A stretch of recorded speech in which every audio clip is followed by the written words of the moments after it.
성경에 엘리야 선지자가 처음으로 등장하는 대목입니다.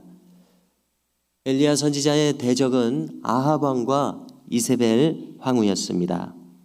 이 아합 왕은 또한 선대왕 오므리의 아들로서 왕이 되었습니다. 우리가 주말 본문을 살피지 못했는데요. 주말 본문에 이 오므리에 대한 그의 행적이 나오고 있습니다.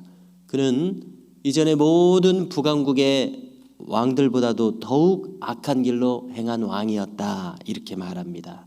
또한 그도 왕위를 찬탈하여 왕이 된 인물이었었습니다. 그리하여 오므리 왕조가 이어지게 되는데요.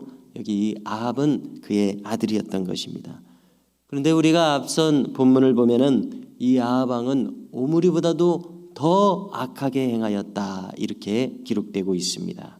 아마 북왕국의 왕들 중에서 가장 악하게 행한 왕이 아닐까, 이렇게 생각이 됩니다. 그는 온 백성을 우상 숭배로 찌들게 했습니다. 그들이 행한 것 중에 참 경악할 만한 것은 그들의 성전에 이 바알 신상을 드린 일이었습니다. 참으로 이해가 되지 않고 참으로 납득이 되지 않는 그러한 행보를 보이고 있습니다. 사람이 더러워지면 땅도 더러워진다는 말이 있습니다. 그리하여 오늘 말씀 1절에 보니까 엘리야 선지자가 급기야 아합 왕에게 하나님의 심판을 전하게 되는 대목이 나오지 않습니까? 앞으로 수년 동안 비도 안 내리고 이슬도 있지 아니하리라. 이것은 그저 평범하게 건네는 말이 아니라 오므리 왕조 오므리와 아합 왕이 범한 모든 일에 대한 심판으로서 주어지는 것을 알 수가 있습니다. 우리가 북한 땅을 생각할 때도 그 긴 기간 이어지는 기근, 긴 기간 이어지는 장마, 이런 것을 통해서 수십만의 사람들이 아사자가 생기고 또 많은 어려움을 겪는 것을 볼 때에 참으로 하나님을 거슬러 행하는 저 북한 정권을 비롯한 저 북녘 땅 전체에 대한 하나님의 심판이 아니겠는가, 이런 생각을 하게 되는데요. 지금 이 아합 왕 치하에서 북왕국에 하나님의 심판이 기근으로서 주어지고 있습니다. 그래서 땅이 저주를 받으니까 비가 내리지 않습니다. 끝모를 기근의 시기가 다가왔습니다. 그래서 이 하나님의 심판이 임할 때 마땅히 자신을 돌아보고 회개하여야 할 터인데 이 아합이나 이세벨은 요지부동입니다. 그들은 자기를 돌아볼 줄 모릅니다. 이 일이 어디서 왔는지 알지 못합니다. 그런데 이 기근의 위기는 선지자 엘리야에게도 똑같은 어려움을 주었습니다. 그래서 하나님께서는 이 엘리야로 하여금 아합 왕을 피하는 일환으로, 그리고 하나님께서 돌보시는 일환으로 요단 강가 그릿시냇가로 옮겨가서 거기 머물게 하셨습니다. 이 그릿이라는 말을 찾아보면은 언약이라는 의미가 있습니다. 마치 광야에서 만나와 메추라기로 먹이신 것이 하나님의 언약으로서 이어진 것을 우리가 알고 있는데요. 바로 그것을 떠올리게 하는 명칭입니다. 그릿 시냇가, 언약 시냇가입니다. 여기서 하나님께서 놀랍도록 약속을 베푸십니다. 너는 여기 시냇물을 마시라. 내가 까마귀들에게 명령하여 거기서 너를 먹이게 하리라 말씀하십니다. 하나님의 특별한 공급하심이 있게 될 것을 말씀하셔 주셨습니다. 그래서 우리는 여기서 기적이 무엇인지 다시금 생각해 보게 됩니다. 참으로 까마귀를 통해서 공급해 주시는 이것 얼마나 큰 기적이겠습니까? 상상할 수 없는 일이 일어나고 있습니다. 그런데요, 더 나아가서 생각해 볼 때 우리에게 일상적으로 이어지는 모든 것이 기적이나 마찬가지인 것을 깨닫게 됩니다.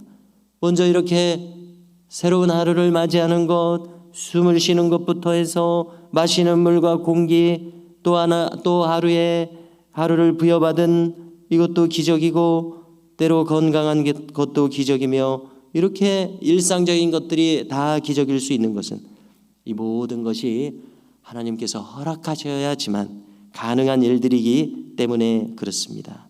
아무튼 여기 이 엘리야에 대한 특별한 공급하심이 까마귀를 통해서 이루어지고 있습니다. 까마귀는 아침에도 떡과 고기를 가져왔고 저녁에도 떡과 고기를 가져왔습니다. 음료는 그리시나가를 이용했습니다. 이렇듯 하나님의 공급하심은 사람이나 환경에 제약이 없으십니다. 그분께서 뜻하실진데 무엇을 통해서라도 자기 백성을 돌아보심을 믿어야 되겠습니다. 어제 말씀을 나누면서 이 야곱이 그렇게 두려워하던 형님 에서의 마음을 움직이게 된 것은 하나님의 역사하심이었습니다. 이렇게 하나님께서는 제한이 없으십니다. 하나님께서 일하시면 그 어떤 것을 통해서도 역사하실 수 있습니다. 이렇게 하나님께서는 어떠한 길을 통해서든지 자기 백성을 돌아보시고 책임지시는 바로 하나님이심을 우리는 잊지 말아야 되겠습니다. 어떤 어려운 상황, 어떤 낙심할 만한 상황에서도 하나님은 나를 여전히 붙들고 계시다. 이 신뢰를 결코 잊지 않아야 되겠습니다.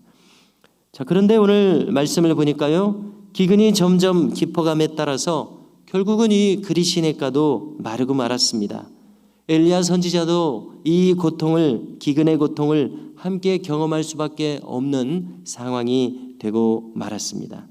그런데 짐작컨대 엘리야는 이때에도 하나님을 원망하지 아니하고 이 모든 상황을 묵묵히 감내했을 것이라고 생각합니다. 다시금 성도 여러분, 이 모든 일은 아합 왕을 필두로 하여 온 북왕국 이스라엘 백성들이 바알과 아세라를 섬기며 하나님을 배반하는 우상 숭배자로 전락했기 때문에 주어진 일이라는 것을 우리는 다시금 생각해야 되겠습니다.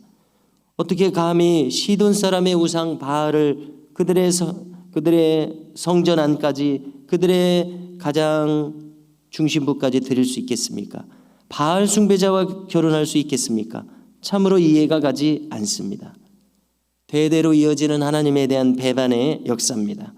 이처럼 북왕국은 왕위 찬탈이 계속되고 우상 숭배가 계속됩니다. 급기야 아합의 이세벨이라고 하는 이방의 우상 숭배자와 결혼까지 했습니다. 그러므로 이 기근이라는 심판이 초래되게 되었습니다. 그럼에도 불구하고 이들은 회개하지 않고 요지부동입니다. 언제나 하나님의 말씀에 순종하는 엘리야 선지자와 정반대의 모습입니다. 너는 그리시넷가로 가서 거기서 숨으라. 엘리야는 그대로 순종했습니다. 성도 여러분, 우리는 이처럼 엘리야처럼 하나님의 명령과 인도하심에 언제나 순종할 수 있는 준비가 필요합니다. 참 신자는 오늘도 하나님과 교통하는 자입니다. 그분의 인도하심 속에 있는 사람입니다. 그러므로 오늘도 이처럼 어떠한 상황에서도 우리와 동행하여 주시는 주님을 믿고 신뢰하는 믿음의 길을 오늘도 우리 모두가 다 함께 걸어가실 수 있기를 주님의 이름으로 축복합니다.